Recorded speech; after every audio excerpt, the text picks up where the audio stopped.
Let's go. Welcome to the Art of Balancing It All podcast, a podcast where we get real about the struggles of trying to balance it all from love, family, self-care, career, and entrepreneurship. Every 2 weeks, we'll talk to dope guests who will give you the goods on how to succeed in this thing called life. We are your hosts. I'm Pam Thompson-Smith, better known as The Firm. And I'm TT Lyle Ellis, the ambassador of Buzz.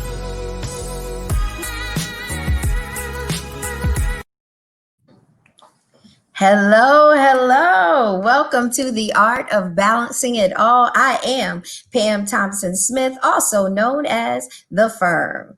And I am TT Lyle Ellis, also known as the ambassador of Buzz. Wow, we are so excited to be with you. This is our 20th episode. So we are here with an amazing, dope show. We plan to unpack 2020. Wow, it has been a difficult year for some. Some have pivoted into something else. So we're just going to unpack, we had some really dope guests. We say that, but it's not a cliche. Like, if you're listening to the Art of Balancing It All, the one thing we can guarantee is that all our guests are dope, right? Absolutely. So the 20th episode, we decided to see, okay, let's invite some of our dope guests back. So I'm really excited to have some of our guests back on today. Yes. We are bringing in a powerhouse panel to unpack this beast 2020. A beast it is. So, we always start, right, TT, by asking everybody how they're doing, a wellness check. So we'll start with each other. I'll tell you a little bit about what's been going on with me. I can't unpack 2020. I got to unpack the last couple weeks. Wow. It has been so much going on.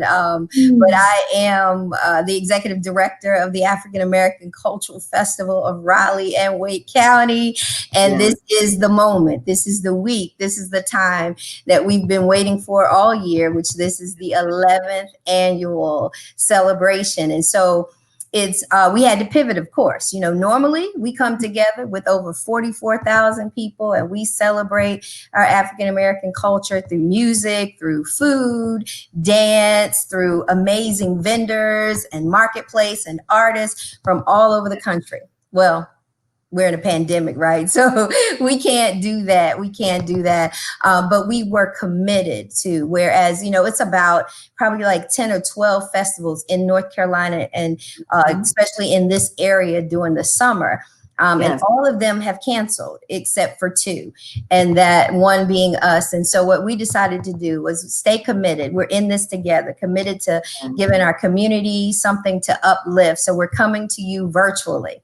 So that's what I've been doing, is working really hard to plan this virtual festival. So that's going on. So make sure you tune in to the African American Cultural. This is a shameless plug, but the African American Cultural Festival Facebook page and our YouTube channel this weekend. So make sure you start beginning Saturday all day, Sunday all day. We have something for the entire family. So that's job number one.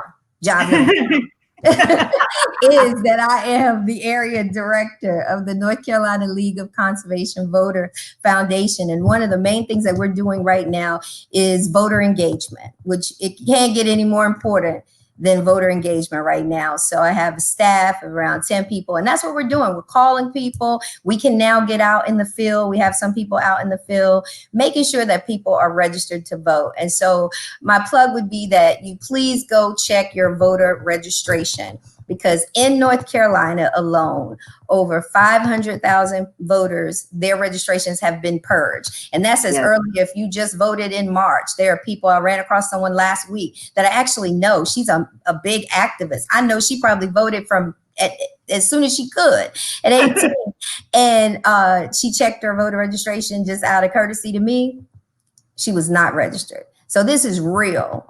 And so make sure you check your voter registration. Definitely. You want to do that. We will give you more information about that. But 500,000 people in North Carolina have been purged.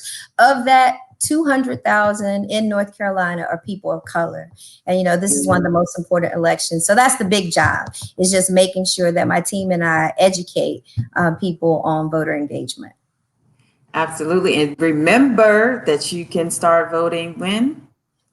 I wish it was as soon as possible. October 15th. You don't have to October wait. 15th, exactly, through Yes. October 31st. So please exercise your right to vote. We're in a pandemic, and so I know, there's fears about being out there. So go vote early.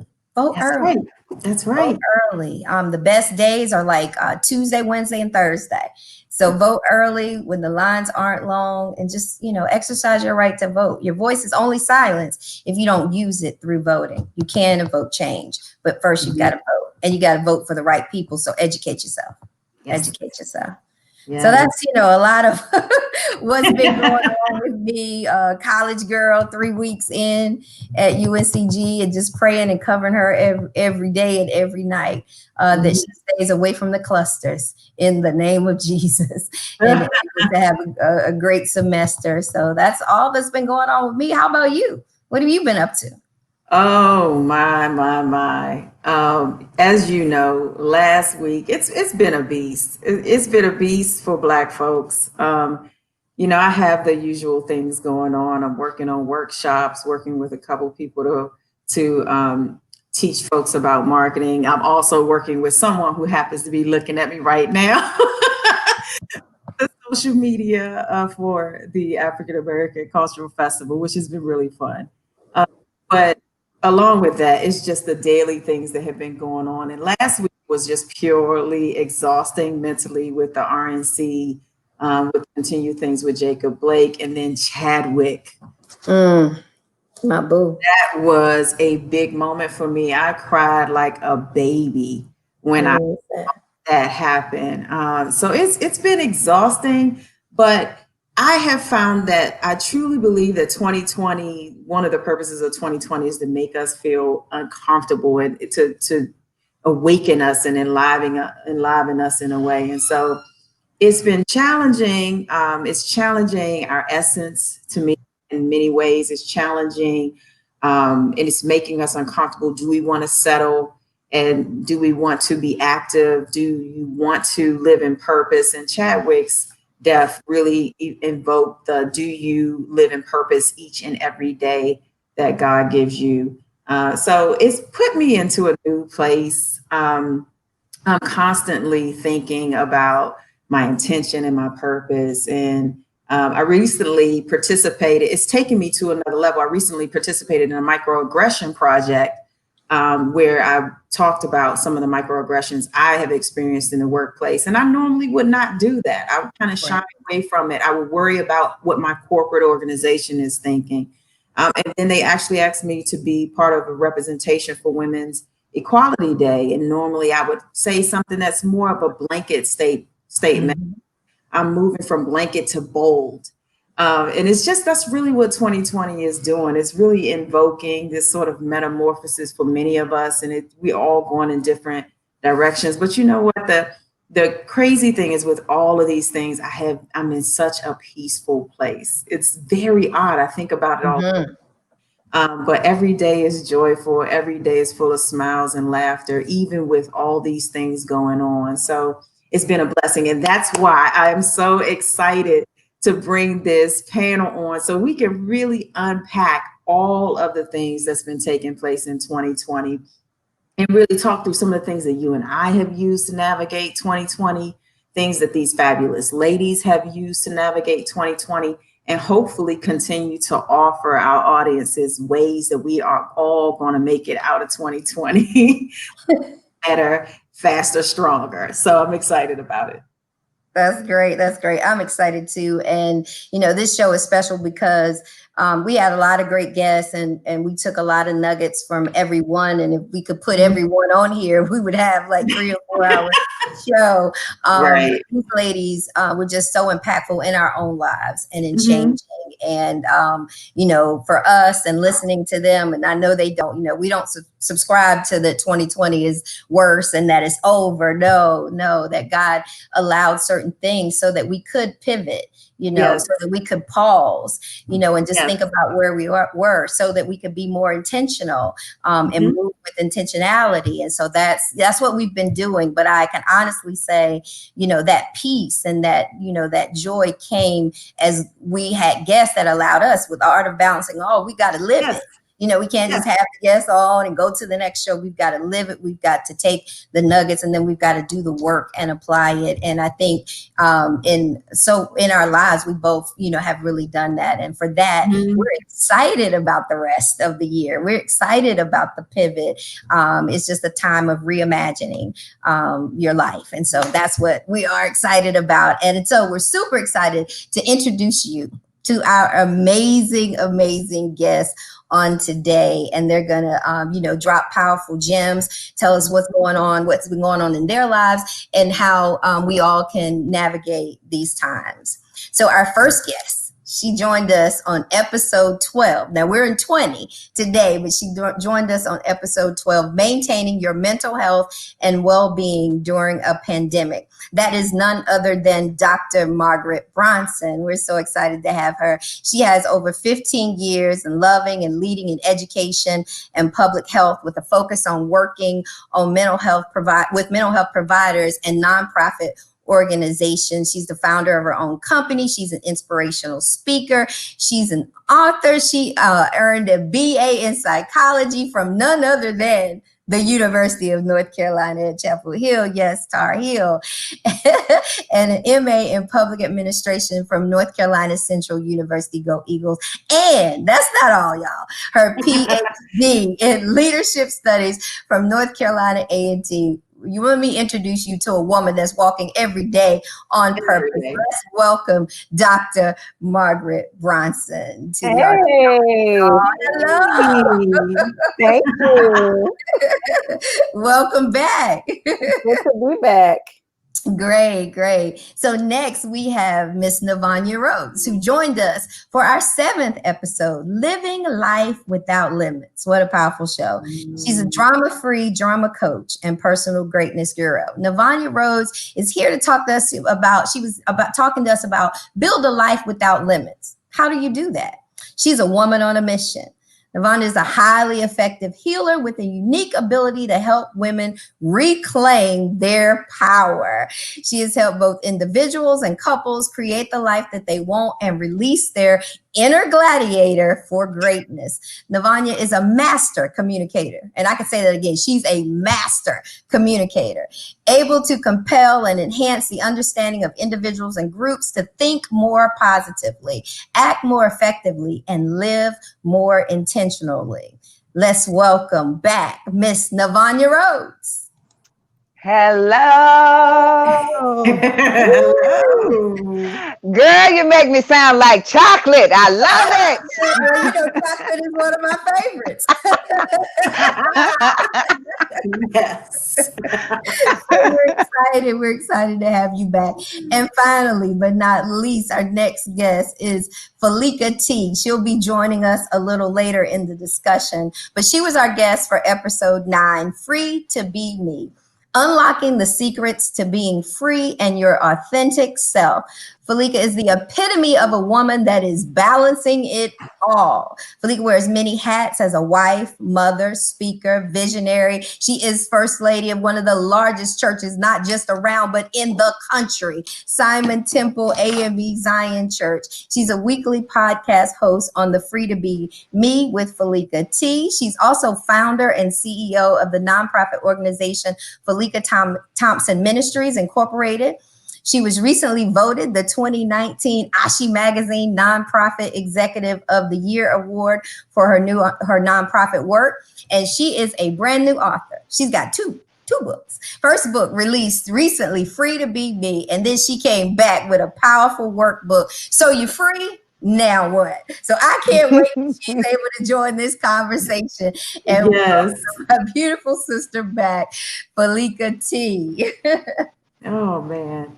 So welcome, ladies. It's so good to have you guys back. I'm excited about the conversation that we are about to have. But before we get started, it's been a while. There's been a lot of things that have happened since we last saw you.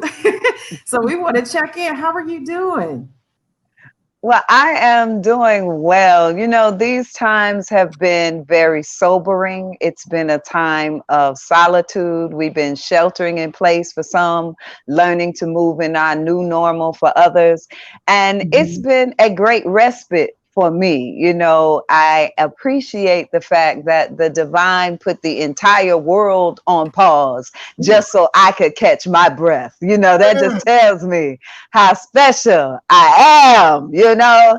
And that's the way I've looked at this time. It's really Mm. been a time of taking inventory, of getting closer to family, of really learning to be grateful for the small Mm. and large things in life. Yes. And it's also been a time of mourning. I think, you know, when we think about those who have transitioned because of this COVID crisis, we have had a global time of weeping. And there's nothing that purges the soul more than tears. And so, for Mm. all of us to be weeping in some wise at the same time, it has been a joining of spirits with or without our permission. So I think the idea of us becoming one world has really come into tangible focus with this pandemic, right? Mm. So Mhm. yeah, I'm good. But before I got on this call, I had a bit of a crisis myself. My daughter, she Mm. just got her first car. She's pulling out of a parking spot and had a little bit of a fender bender. And that was like, okay, baby, I got 15 minutes and mama got to do a podcast. You got to navigate this yourself. And she's about to turn 21 this month. So Wow. this was a great opportunity for her to rise to the occasion of adulting. Yeah. So she's my firstborn to cross that threshold, as it were, into adulthood. So I think that that moment just underscored for me that this is definitely a time of transition and transcending to a whole new level. So yeah. Nevaina, you set the tone. Thank you for joining us. I know we both have daughters. We both know how that would feel. So thank you for continuing to join us and for Thank you. elevating her while you're joining us. So Thank how you for are having things me. with you, Margaret? Yeah, so I'm well. I've been checking in with myself probably 2 or 3 times a day to just see like how I'm doing. And I adopted a mantra kind of at the beginning of this thing because I knew we would be here for a while, just kind of watching, how the rest of the world was responding and then watching how we were responding as a country. Mhm. I settled in and my mantra just simply became one day at a time. I literally wake up every day and I express gratitude. I'm grateful to wake up every day and I say, okay, what do you have for me today? Like, what's today going to be? And so I embrace every day as its own day. I don't try to look ahead too far. I try not to look back, too much. And that's been very helpful for me. And I also, since I've talked to you all, really just decided to take ownership of my health and wellness journey a little Mhm. bit more. I had kind of gotten off track and I wasn't doing the things that I know I need to do to be well and to take care of myself. And I just leaned all the way in. So I've been working out more. I've been eating really clean. Really just focusing on being more than doing. I think, like Nevaina said, this is a time for us to slow down. The whole world slowed down at the same time. And I think even in that slowing down, people felt like they needed to be doing more. I need to do more. I need to do more. I need to show my worth, show my value. And for me, it was like, no, I need to be more. I don't need to do more. I need to be more. And so I've just been leaning into my own humanity a lot, feeling whatever I feel, letting that be okay. But today I'm really good. I took a 2-day little solo trip to the beach, spent some Mhm. time on the ocean. It's a full moon today. So, I'm just like, okay, it's a good time to clear things out and Mhm. just keep moving forward. So I feel good today. Ask me tomorrow because it's one day at a time. It's one day at a time. I don't know what It's one day at a tomorrow's time. gonna be, but today I'm Oh good. man, yeah, yeah. We totally understand. I think we all had that moment where we kind of lost ourselves, and then it was like, we got to get ourselves back and lean into the exercise and the diet because, it's you start feeling different, right? Yeah, and it helps you stay well too. I mean, just to take Mm-hmm. care of your body, your immune system needs that. So Mm-hmm. That's Absolutely. good. That's good stuff right there. I can relate to exactly what you're talking about, Margaret, as far as just being more intentional about exercising but the biggest thing that you said that was a good nugget for me that God has been working with me is not worrying about tomorrow. It's just understanding that He's given us grace for today. Mhm. That's enough. And that's all we need. And so that's been a real help because with so much going on, you could really worry about days ahead. What are we going to do? All that kinds of stuff. So that I'm definitely being more intentional about just getting through today. Now I've got to start doing that, checking in with myself like 3 or 4 times a day. In the morning. I definitely need to do that. So we're going to dive in, to this conversation with you ladies. And we want to talk about fatigue 2020. People say it all the time, we're just tired. It's so much going on. Like, I'm just tired of this and I'm tired of that. We're in the midst of 2 pandemics. It's not just COVID-19. We've got to deal with the racism. It's just a lot of things that are happening. People financially, there's loss of jobs. People have lost, businesses have closed. It's just one thing after another. So it's just been really difficult. And so my first question to both of you is really just want to ask you, like, what gym has proven to be the most important when you think about your mental health?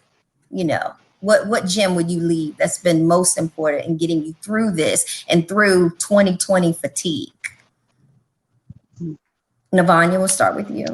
Okay. I think for me, Margaret talked about a mantra for this season, and mine came through meditation. I heard the voice of God say, "You're coming out better than you came in." And so by having that sense of expectation, I believe it put me in a position to remain more optimistic, to not allow myself to be gripped by fear, and to move forward with caution and courage. And I think that those 2 things are what we need to make it through this time and to be okay. I remember Maya Angelou, she listed out a lot of virtues, but she said the most important one is courage, because without courage, you can't do or be any of the others, right? So even when we talk about your own mental wellness, it takes courage to say no to things that drain you. It takes courage to say yes to the things that challenge you.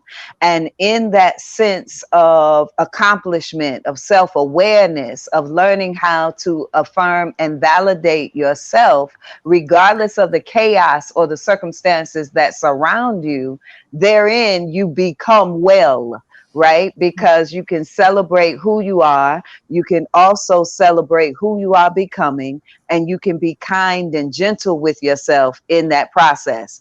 And I was able to do that just by continuing to remind myself I'm coming out better than I came in. So whatever crisis, whatever challenge, whatever hill or hiccup, be it the pandemic, be it the epidemic of racism, I am firmly believing that I'm coming out better than I came in. You're gonna make me leave the chair and run around the house, because that's a praise break right there. Word. I came in. Somebody say amen. Amen. Jesus. Amen. Powerful. no, that's good. That's good.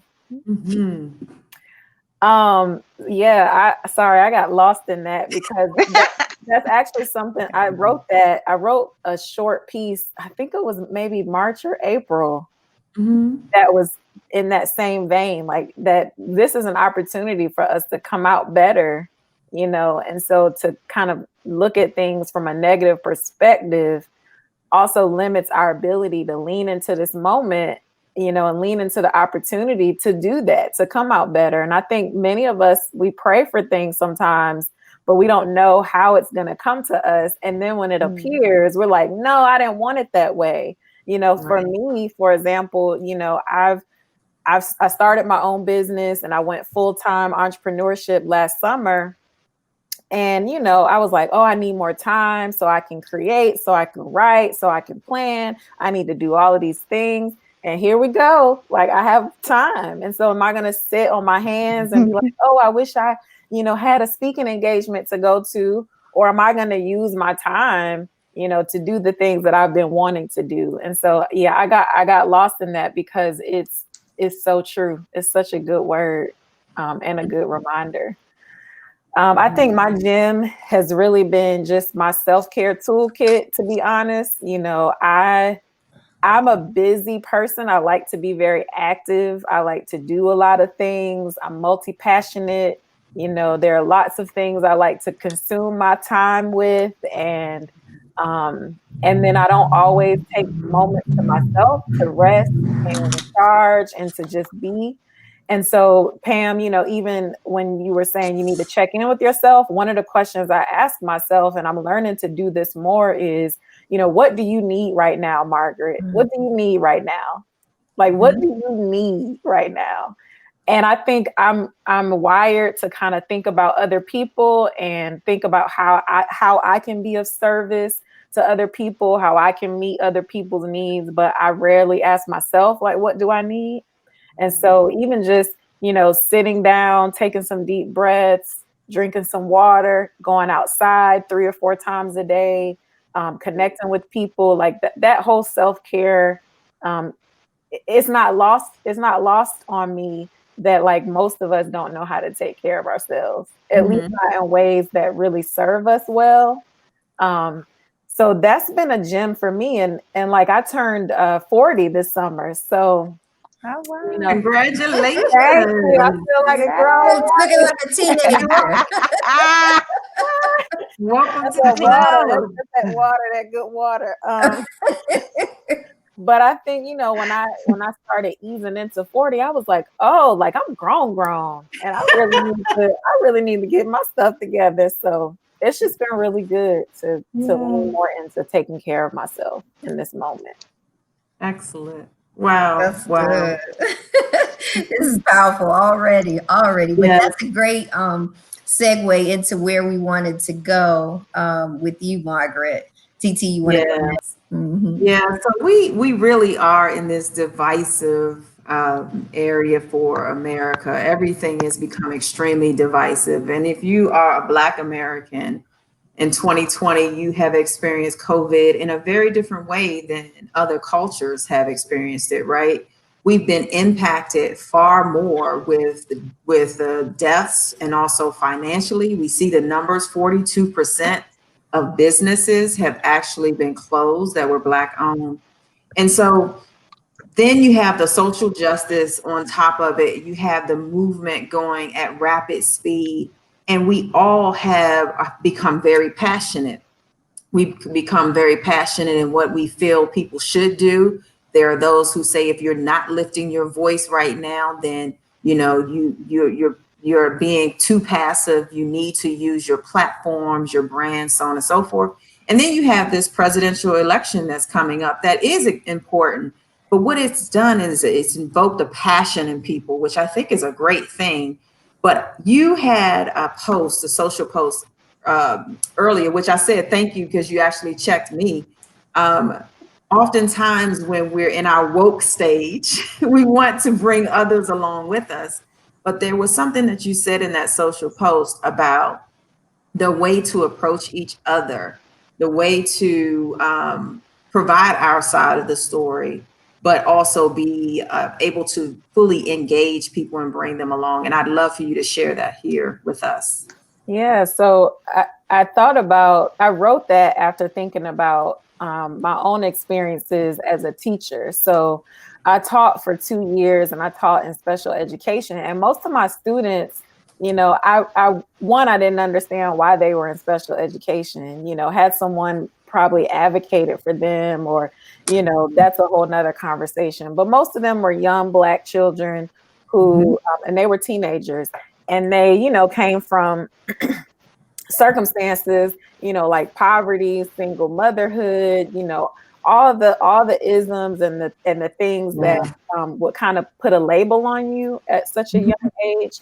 And so I used to try to like be a light for them, you know, tell them you can do more with your life, and you don't have to relegate yourself to this way of being. And a lot of them were just doing a lot of things in the community that they shouldn't have been doing, getting into trouble. And so I just thought about it one day, like, you know, I have to approach this differently. These kids need to know that I care about them first. First and foremost, before they listen to anything I say, they're going to watch what I do, and they're going to watch how I treat them.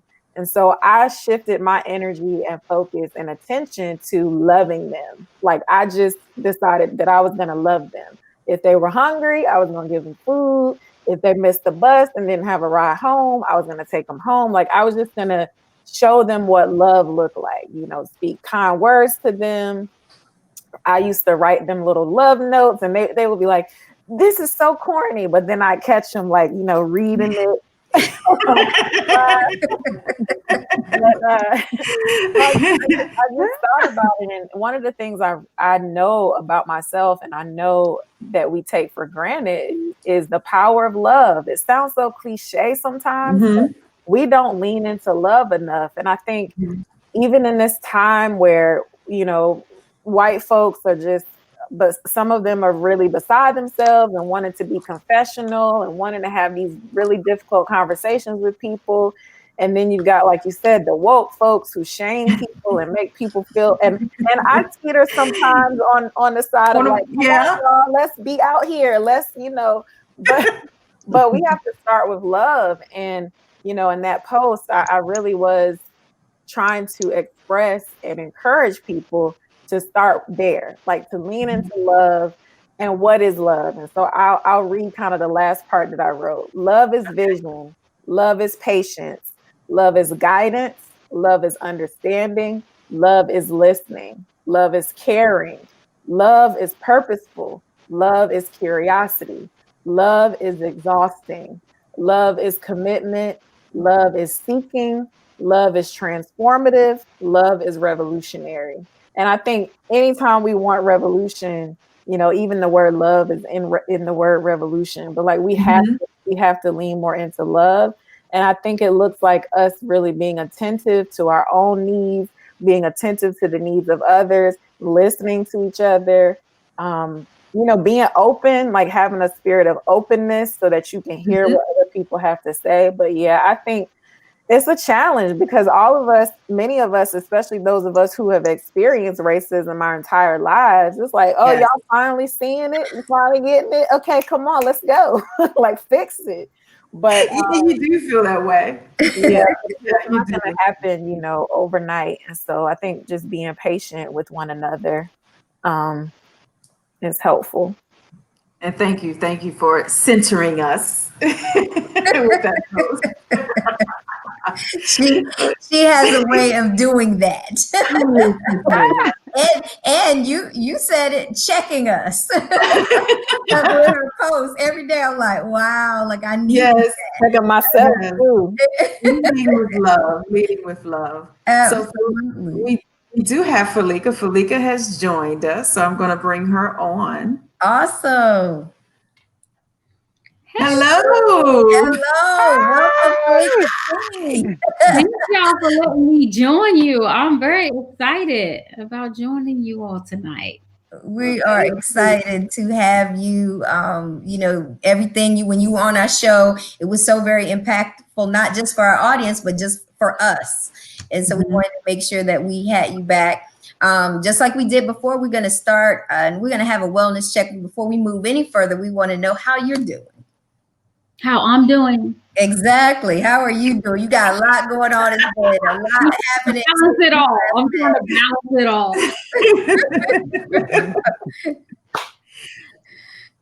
So you're balancing it all. Tell us, you got something new that just happened. You got it with you. Yeah, the workbook There that you goes go. with the book. Oh my gosh, this was a journey for me. So, as I did a book signing, the unconventional way with people driving by. I mean, it was not the way I like to do events, Pam. You know that because you're the ultimate event planner, and I learned everything I know from you. Oh Lord. So I was afraid, and especially with the weather. But the wind was wonderful. God held back the rain, and I just stood under that tent with my gloves on and my mask. It was different, but it was good to see people's faces. And we were safe. They were driving by. So I hadn't had a chance to celebrate the first book, and so I was like, okay, let's just do both of them together. We have to do a drive by, then we'll do a drive by. So I'm just thankful to God for allowing me the opportunity to be able to do that. And for so many people that came by in support, I know they were like, she is nuts doing a drive-by book signing. What is she doing? But I didn't know any other way to do it. I didn't know any other way to do it. So God gets all the glory, and we had a great time being out there. That's good. That's good. So the book was Free to Be Me. And as I stated in the introduction, the workbook, so you're free now. What? So but you're talking about doing the virtual book signing. So that's a very good segue into what I want to talk to Margaret about. Because you left us with some great gems, Margaret, when you were here. But one of the one that I love that stayed with me was Move, Connect, and Be One. And so during this pandemic, unlike most people, well, some people, I was by myself. I have a daughter, yeah, and she loves me. But she loves her grandparents and that 3 to 4 years during the pandemic. So she was gone. And so it was just me and just figuring out how to do that. First I needed that alone time because I'm always busy, always in front of everybody, always doing something. And so that alone time was good. But then it became almost a weird kind of scary place, like, okay, I'm by myself, I need people. How do I connect? And then and then being afraid and not really moving, being able to go outside, how do I move? And then learning how to be one. So I want you to kind of expound again for our audience on what you mean by that, the move, the connect, and the be one, and then how we could do that during the midst of this pandemic. Yeah, so I like I said earlier, I had a lot of mantras at the beginning of this because I needed to just frame and center myself, like spiritually, mentally, to move through this, because we have to move through this, right? Like we can't get stuck here. We have to move through it. And so Move, Connect, Be was something that came to me. Like these are 3 things I need to make sure I'm doing every day. So moving my body, getting outside in nature. I love to connect with nature because it reminds me of, like, one, how I'm a part of this beautiful, earth that God created. And it also helps me to connect back with the things that are a part of me, right? And then connect, I, like you, Pam, I've been alone a lot. I live alone. So really just trying to reach out to people, making sure that I connect and have that social, that social connection that we all need. We're not made to be alone. None of us were made to be alone. And it's okay to enjoy your solitude, but at some point, social isolation starts to wear on you mentally, physically, spiritually. So really being intentional about connecting with people. And then B was my way to just say, you know what, I don't have to do anything. I need to focus on being. I'm a human being, not a human doing. I think I said that on the show. Oh, that's good. And so, giving myself permission to just be in moment, and whatever that moment brings, whether it's stillness, whether it's I want to have a dance party. And that was part of the move. We talked about that, TT. I remember our conversation about dancing. But yeah, so moving, connecting, and being are 3 things that I'm still trying to lean heavily into. I'll say the connecting part has gotten a little easier because I feel more comfortable getting out a little bit more and being safe, with smaller, like 1 to 2 people at a time. I think also something else that helped me was I went and got tested for COVID. And so I've been tested for COVID 3 times because it just helps to give me a little more peace of mind. Like, one, I can go around my family and not worry about passing it on to them. But it also just lets me know, you know what, like, even if I go around people, I have a way to make sure that I'm okay. So I've been doing a little bit more connecting lately. But yeah, those are 3 things, movement, connection, and being, that are just so important for all of us, like to live a well, like whole and holistic life. I think we need to tap into that. And one more thing, connection also, like spiritually, you know, not just with other people, but having those moments to connect with God, you know, your source, yourself, even spiritually, really helps to keep our minds, because our minds are the things that start to like really, you know, play tricks on us. Ghetto boys, my mind's playing tricks on me. That's right. But you know, when you're alone a lot, that's what happens. Like your mind starts to wander and make up stories and create narratives, and it's like, whoa, this is not okay. So just making sure we're okay spiritually is super important. That's right. And that's actually getting into the second part of that question I was going to ask you. Once you do all that, you move, you connect, and you be one, how do you protect your peace? But I think God, you brought that right into, you know, what would you tell our audience about protecting your peace? Can I say one more thing about that? I think too, you know, being honest with people, right? About like so I'm going to use an analogy, hope no one is offended, but I think this particular moment is similar to, you know, moments in the past or even now, like around our sexual health. And so like, you know, not being afraid to talk to your partners about, you know, who they've been with and who they've been around. Like this moment is similar to that, in that we need to be honest and ask questions like, hey, I want to spend time with you, but I need to know that I'm going to be safe. Like, who have you been around? Have you been out in these streets? Exactly. Folks say, you know, are you taking precautions? Are you wearing your mask regularly? I think protecting our peace, that helps to protect our peace when we can be honest about what we need. You know, we can be direct with people and ask like really good questions. I think that's a part of being a good steward, if you will, of like our health. And also being good in community with each other. Like we have to take care of each other. And so, you know, being able to have those real conversations. And if I see folks that are on social media and they're everywhere, I'm probably not gonna hang out. Like I talk about that all the time. I gotta safe. Absolutely. We talk about that all the time. Whether you do my hair, nails, if I see you in a whole book, okay, well, I'll just stay home. I can't be around you. I love that you brought up the solitude and that you can't keep yourself in solitude too much, because I've been thinking about that lately. I really am starting to love this.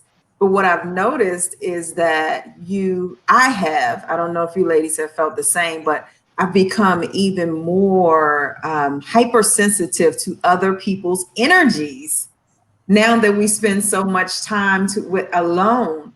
And so I've been thinking, well, I have to get back into it because I can feel someone's energy so quickly in any little interaction that I do now in a store or anything like that. So yes, you have to keep other people's energies involved, because I have become extremely hyper sensitive to it. I will be out and shopping and say, I'm ready to go home because it's all these different energies going on and too much. And I just want to go back home to the solitude.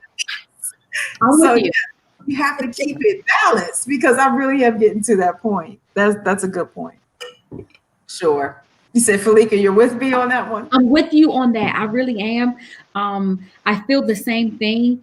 And it's almost like I'm saying, okay, God, what is it? Come on. I just got out the house. I want to be out for a little while. But it's like, go to your car, take off the mask, and go home. Right.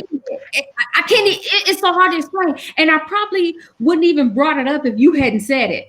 But oh my goodness, somebody else feels that way too. Yes, hypersensitive, hypersensitive. I think I don't even know if it's the hypersensitivity as much as now you are no longer numb. You know, Yeah, there look at is that. an awareness that Yes. has increased.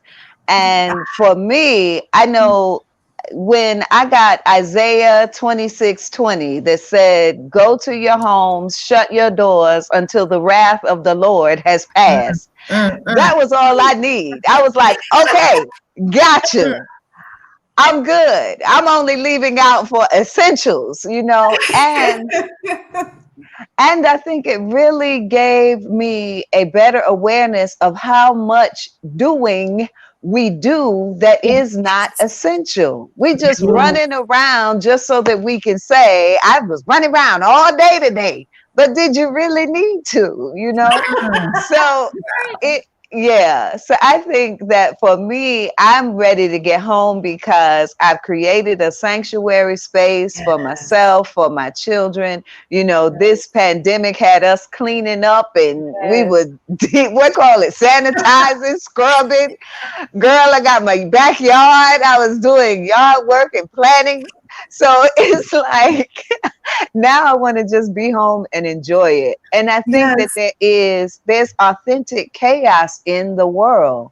We Yeah. cannot go out into this time like business as usual. That's right. So if you don't stay vigilant, if you're not aware of, you know, staying closer to home base for very real reasons, this is not paranoia, you know, Mhm. regardless of how it started, where it started, whatever, it's real out in these streets for Yes. real.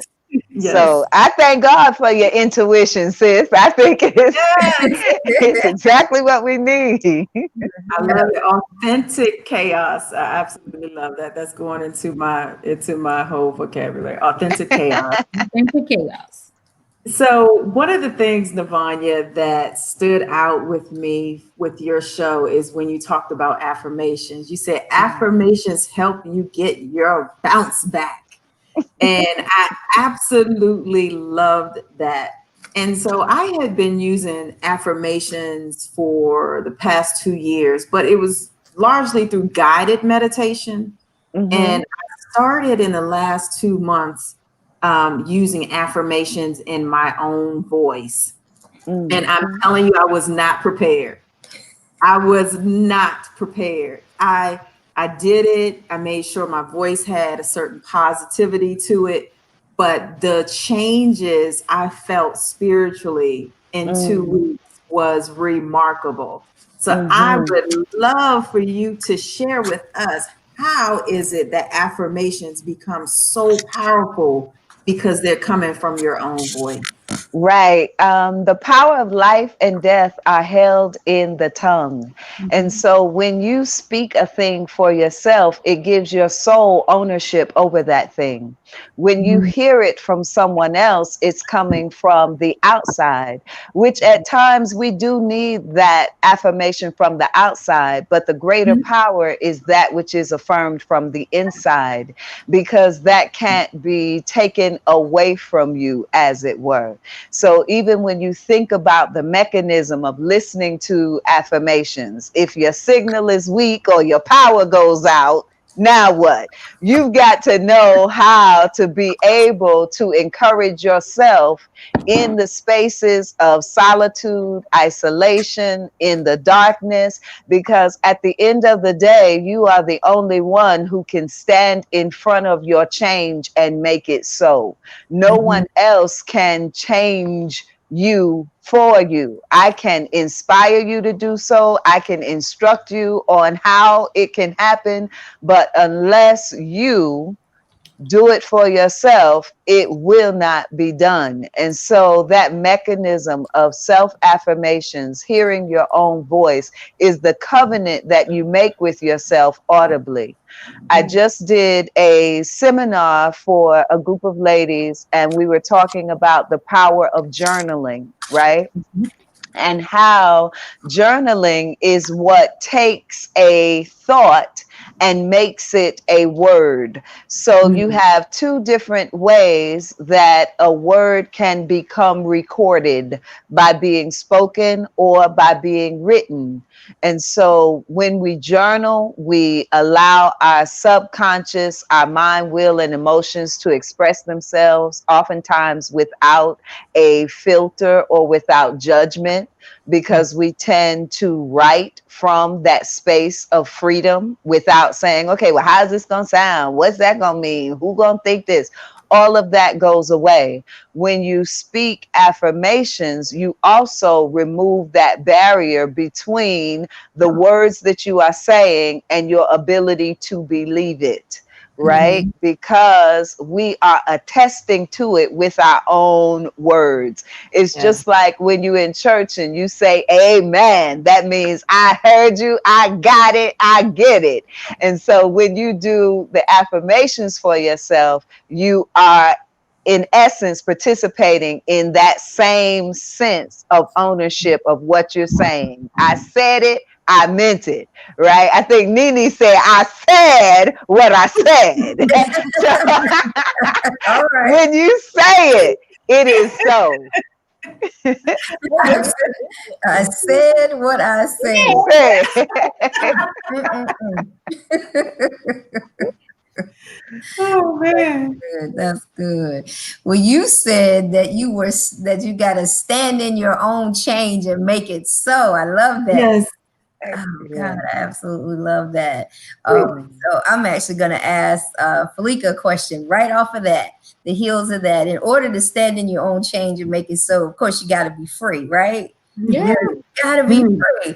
And so you were with us, and your episode was Unlocking the Secrets to Being Free.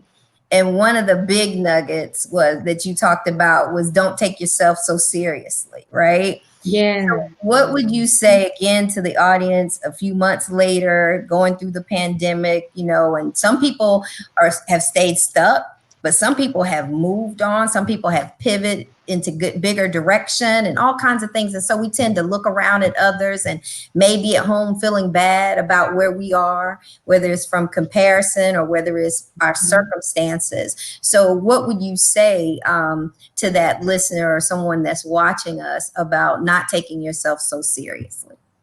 I think for us, especially as Black women, we tend to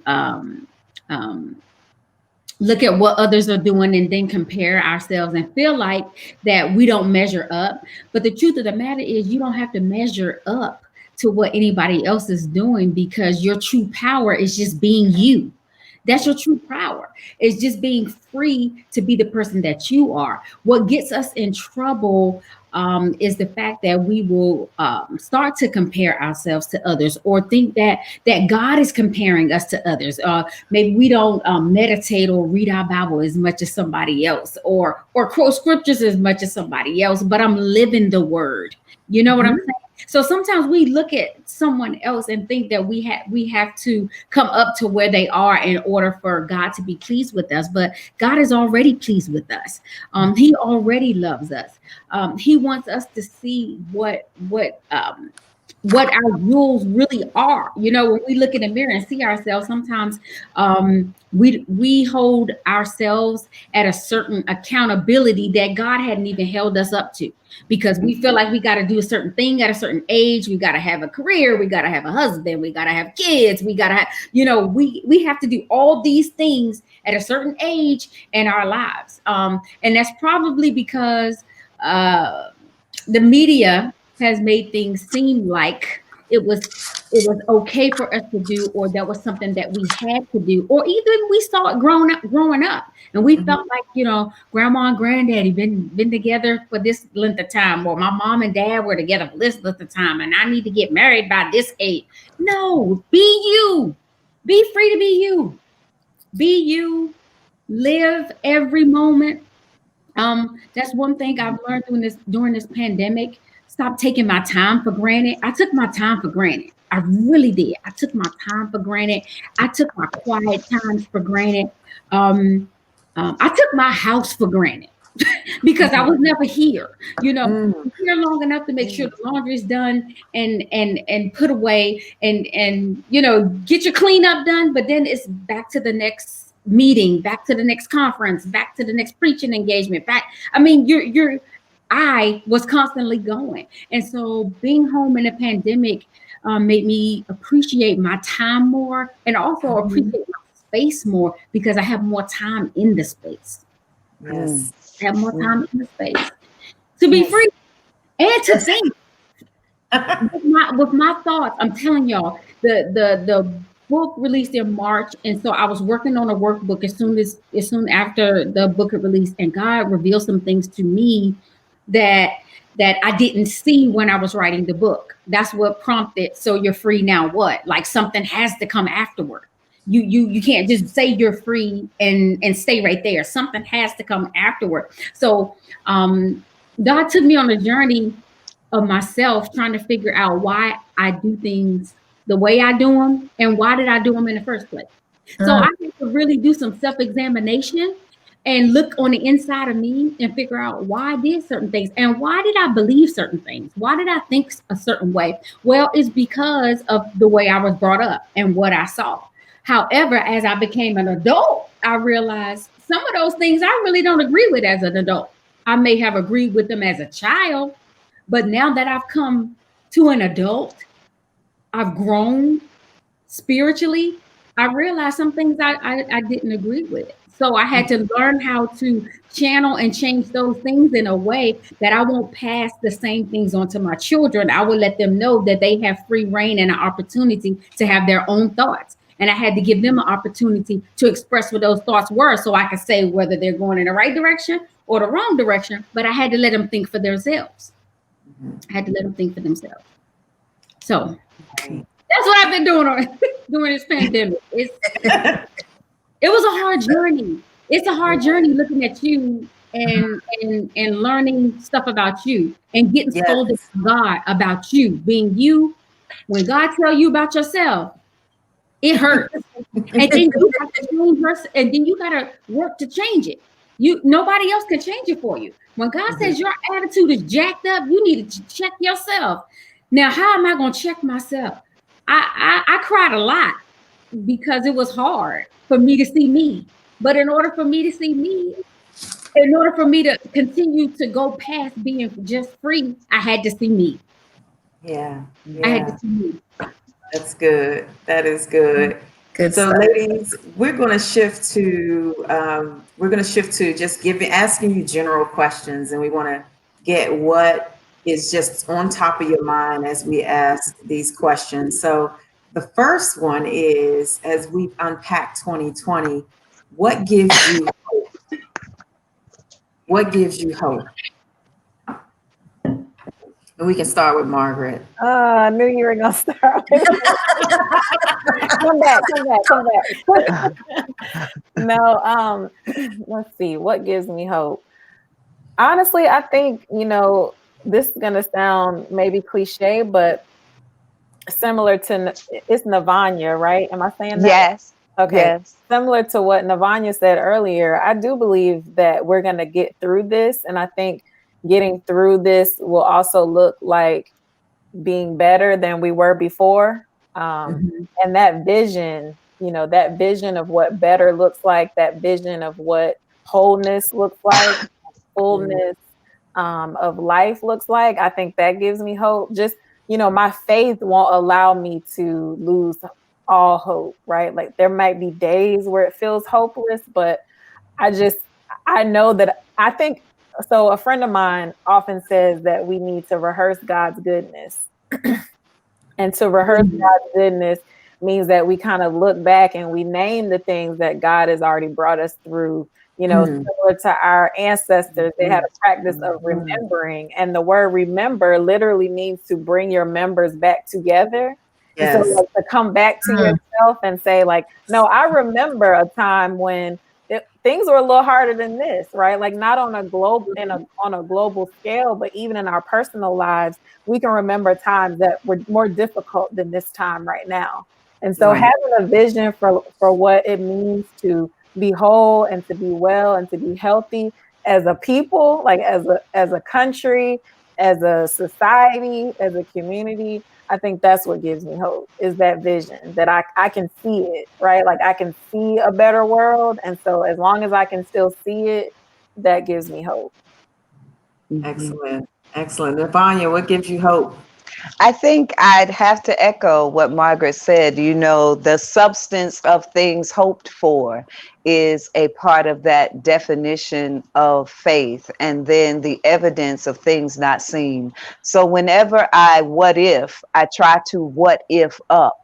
You can always what if to the worst case scenario, but you can also always what if to the best case scenario. Both are available to you. So when I take ownership of my own narrative, and when I really look at the proverbial pen that I have in my hand, however I want to write the end of this story, I can, because it's me telling myself the story.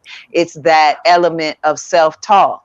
And so my hope comes from knowing that I serve a God who is kind, who is powerful, who is willing, who is present, who makes no mistakes, loses no battles, and always has me on his mind. And she holds me in her hands. And so when I stand on that reality, I force myself to be living as I am believing. And I just truly believe that. And that gives me hope, and it also allows me to hold steadfast to that hope. Wow. Love it. Love it. Felica, what gives you hope?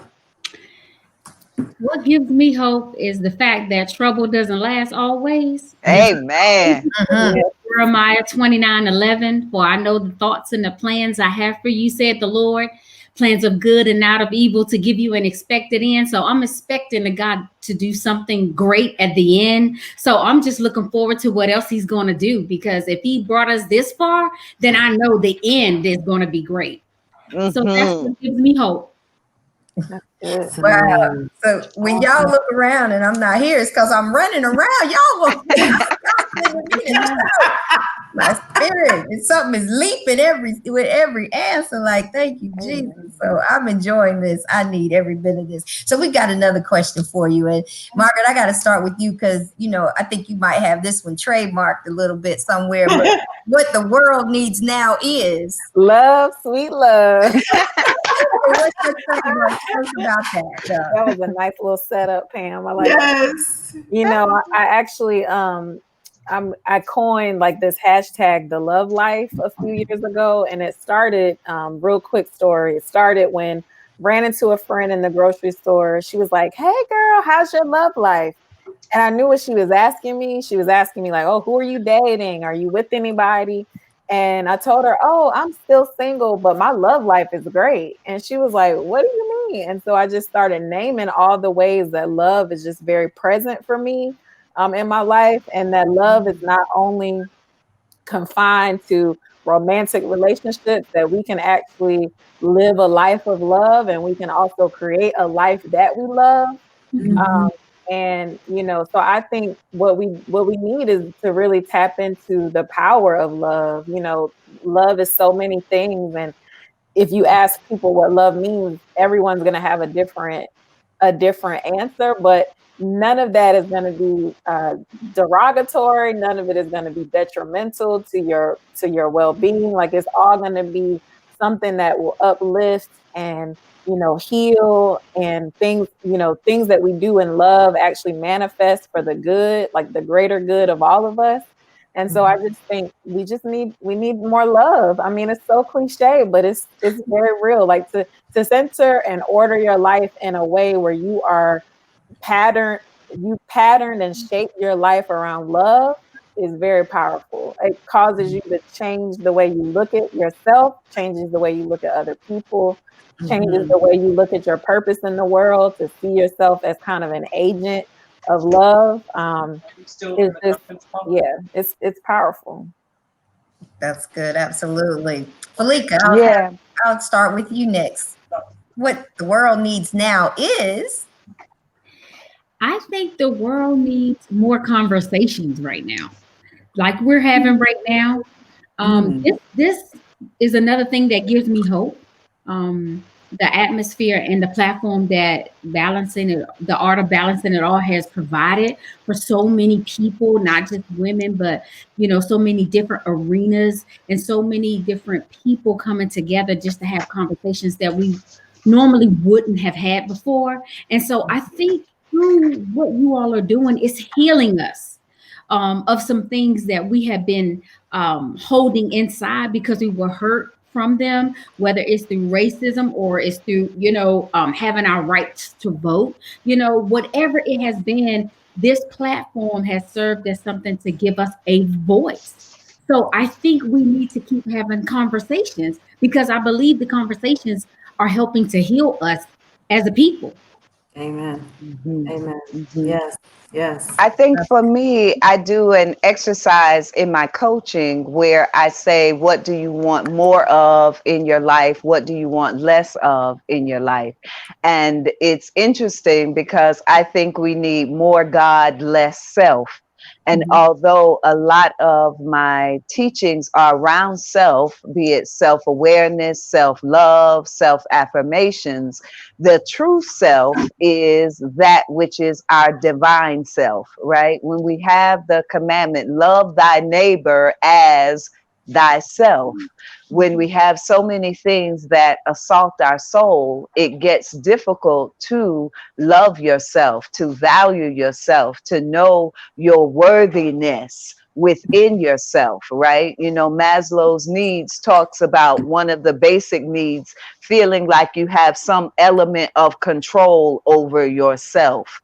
And when that sense of security and just your very life is threatened, then it challenges your ability to love yourself. And when you miss that core element, it then becomes a greater challenge to love your neighbor. So going back and learning, what does love mean? Reclaiming our permission to love ourselves, to love others.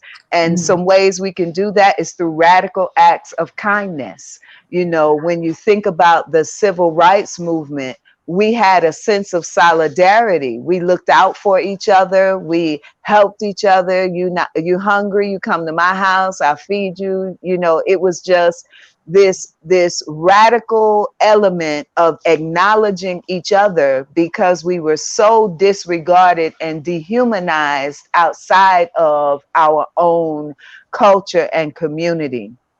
And I think that's what we need God to help us do more of again, right? So that we can get rid of the elements of suspicion and the culture of competition and the lack of empathy.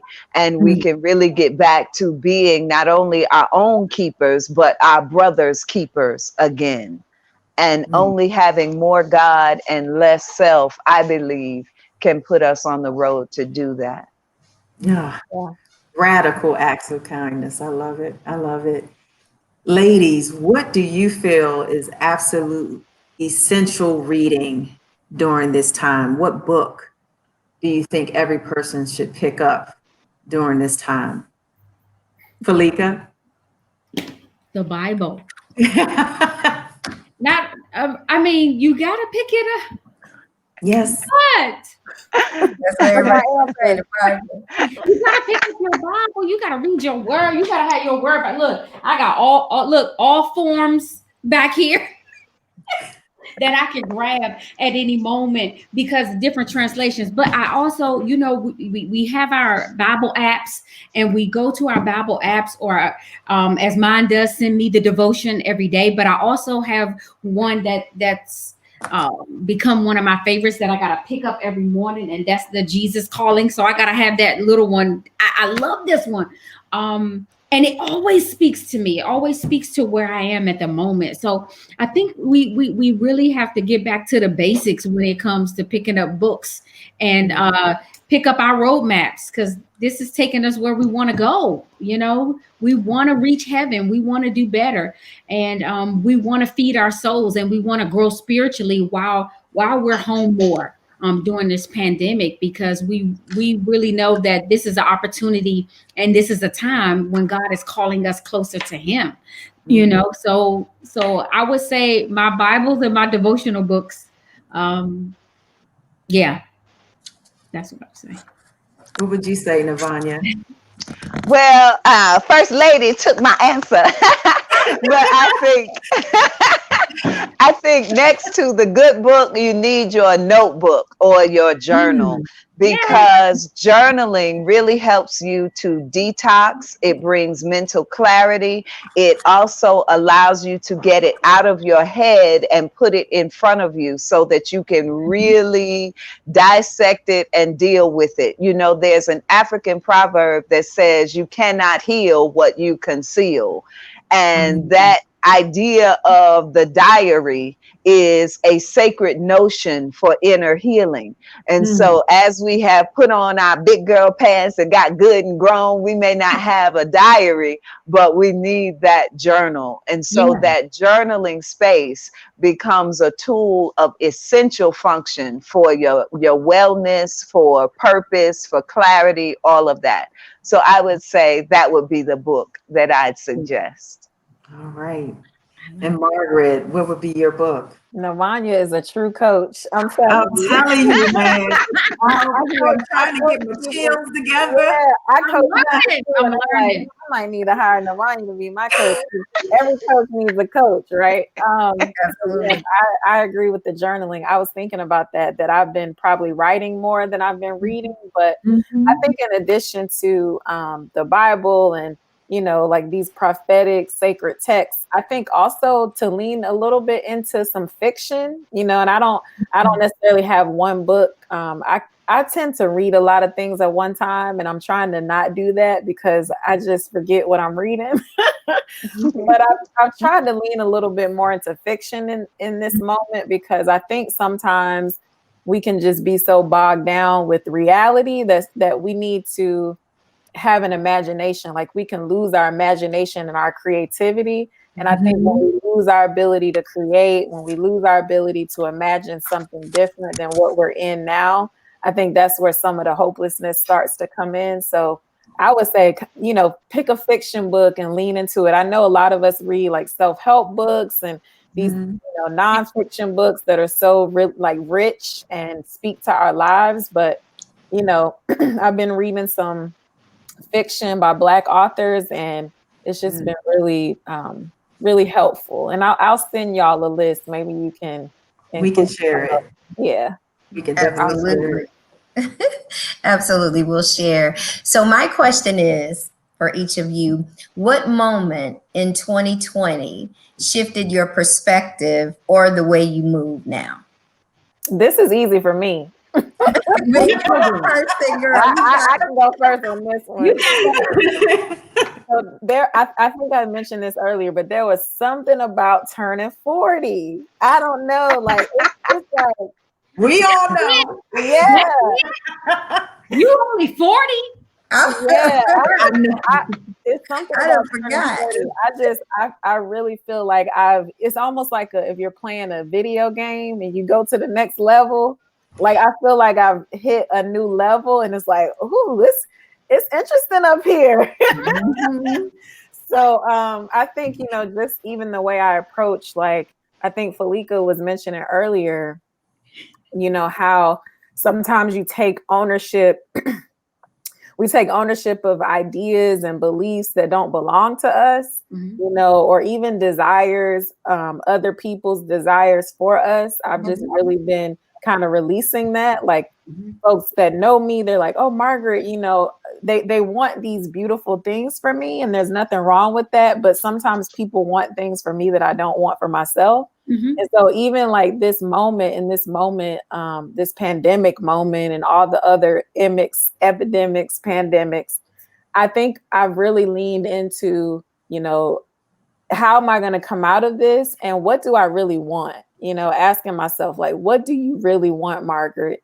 And coming up with the answers has been extremely, the clarity that comes with that, or even just the words escaping me right now, but it just feels very life-giving. to say this is what I want and I'm gonna have what I want. So yeah, I think I hit a new level, and I like it. I like it. Welcome, welcome, You like it up welcome. there, huh? Like she just made me feel so old. Exactly. But You're not though. pretty You're fine not. at 40. Not It is old, pretty though. fine at Not 40. at all. Not at all. But what I can tell you, Margaret, it gets better. Come on Yeah, over. I Oh believe Keep it. going higher. Keep going More and I higher. more believe it. free.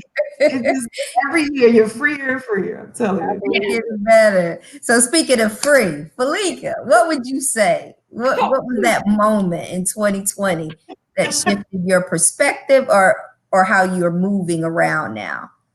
You know, it hit me when I finally finished that book. Because that was something, you know, that I had talked to you about for years doing. But it was some things in me that I didn't want to confront, you know, and you can't conquer what you don't confront. And so until I was willing to confront Felica, then Felica couldn't be free, you know. So once I did that, it felt so good. It felt, I don't know any other word to say, but freeing. It really did. It felt so good to say, okay, I see those flaws in me, and God has helped me move past them. You know, I was afraid to address them before, because addressing them would first make me feel like something was bad about me or something was wrong with me. But no, we all have flaws. So it's okay. There are no perfect patties out there. None. Okay. So we can stop trying to do that, and we could just be our flawless selves.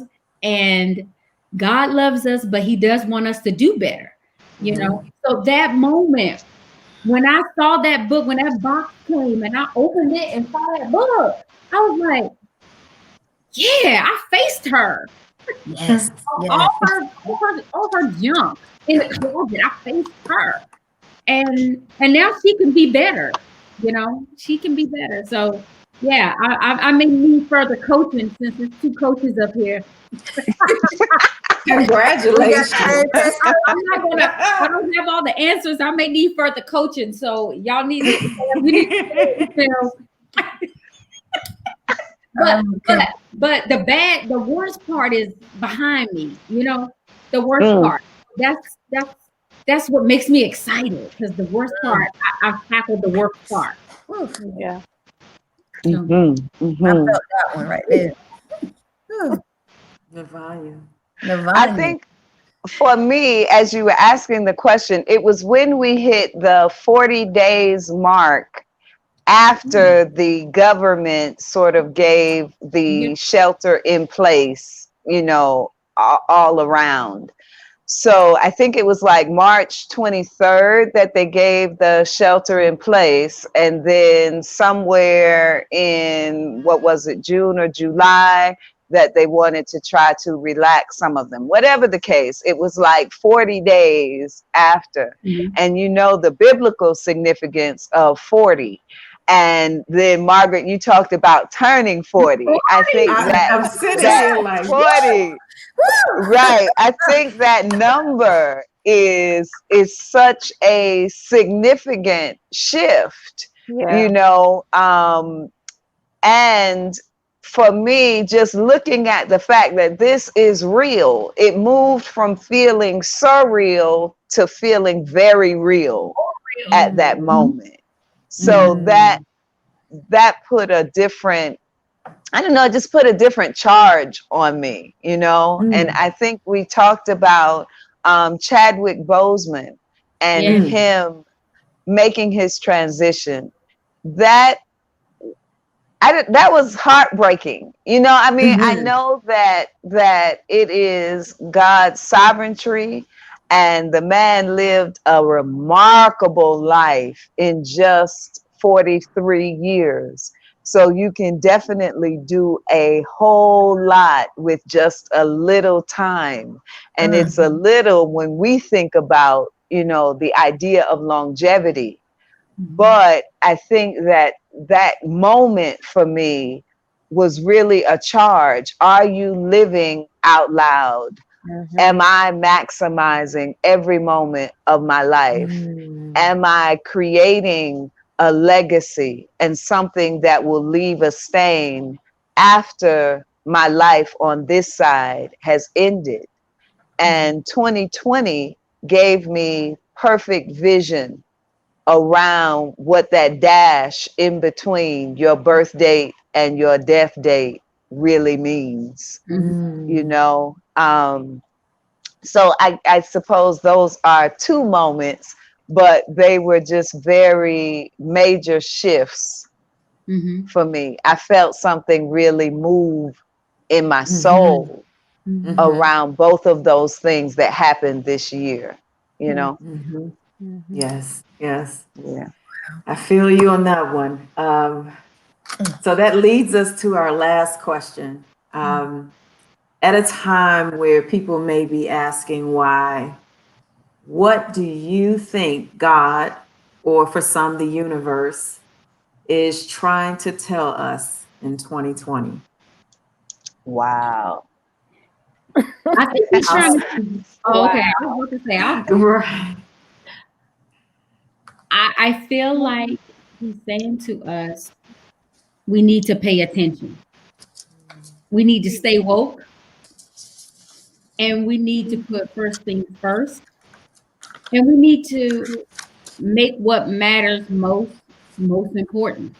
Because some of the things I think it was Margaret that said something earlier about us having to do so much and go so many places and just and it's very important just to be. You're not, you're a human being. You're not a human doing, So I think it's the moment of solidarity and bringing what matters most back to the forefront of our lives. Because some of the things that we were doing really do not matter. They don't matter. It was a form of repetition.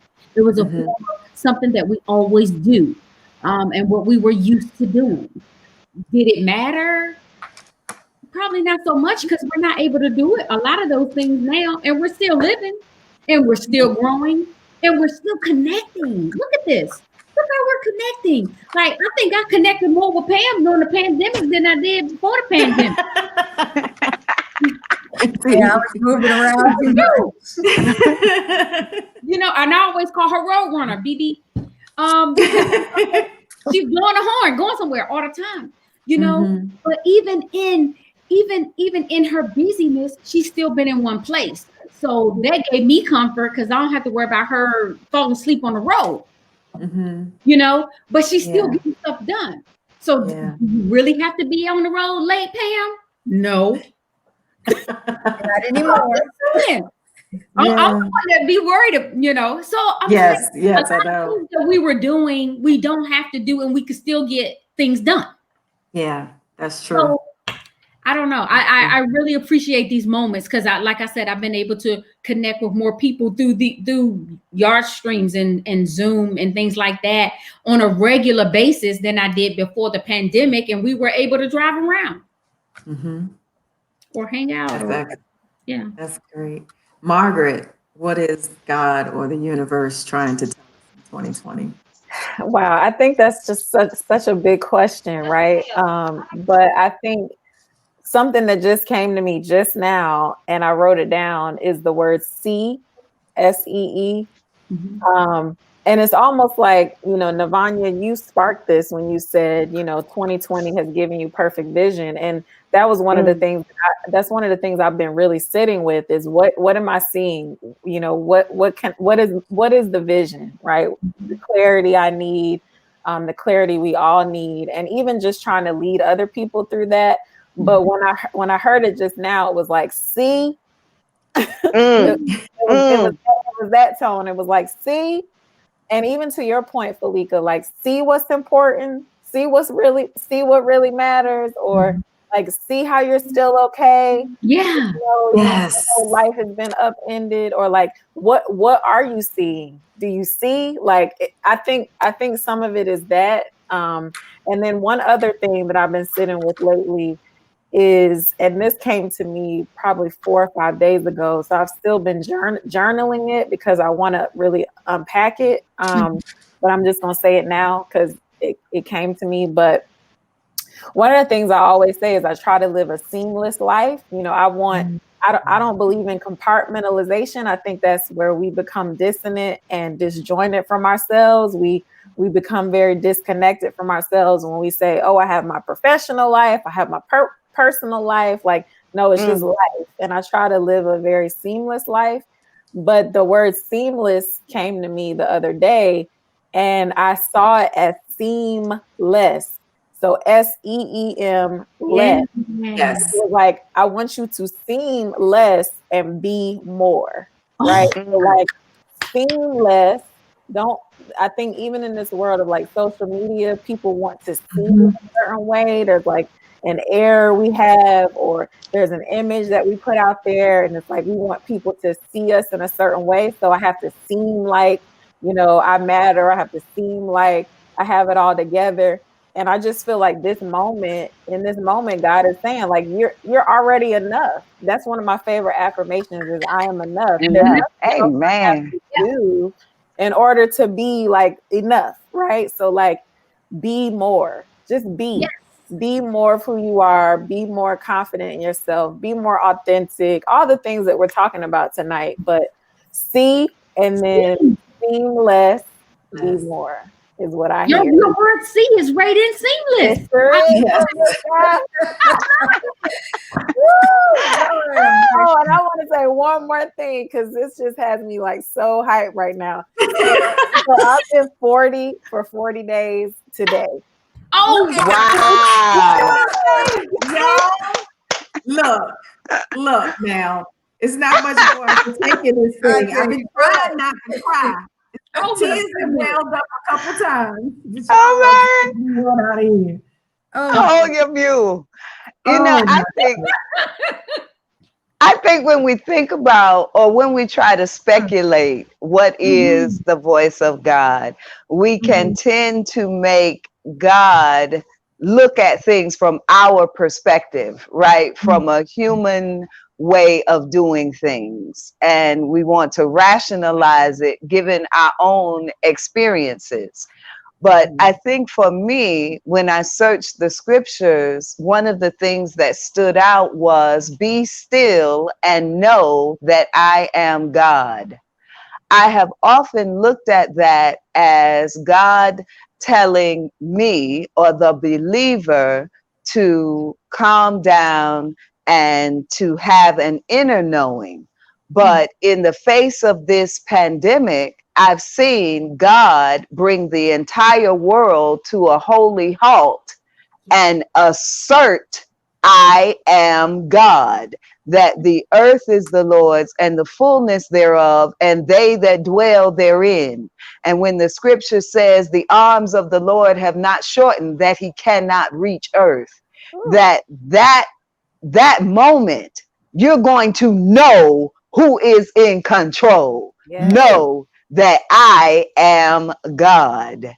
And so that I am portion of that being asserted by the divine is a moment that, man, you can't mess with that. Can't nobody here on this earth mess with that. And amen. I believe that's been a real cornerstone and revelation for me. So even when Margaret talked about the difference between C and C, I just feel like that was God saying, see, you know, I am that. I am. Wow. Yes. Oh, I love it. Pam, I'm gonna get right behind you, Pam, and run with you. I gotta get it out. Oh, girl. This has truly been powerful, ladies. Truly been powerful. We wanted to bring more content to folks so that they could see 2020 in a new light. And I think you have gone beyond our expectations. There's so many nuggets. I have chills going down my arms. Absolutely. I cannot thank you guys enough for being so candid and giving us some powerful, powerful gems yet again. Oh God, this has been amazing. I got like stickies everywhere. Me too. I got those. Where's my journal? This was absolutely amazing. Oh my I God. needed this. I'm sorry I was late, but I needed this. Thank you. Thank you. Thank So thank you for joining us. Thank you, audience, for joining us.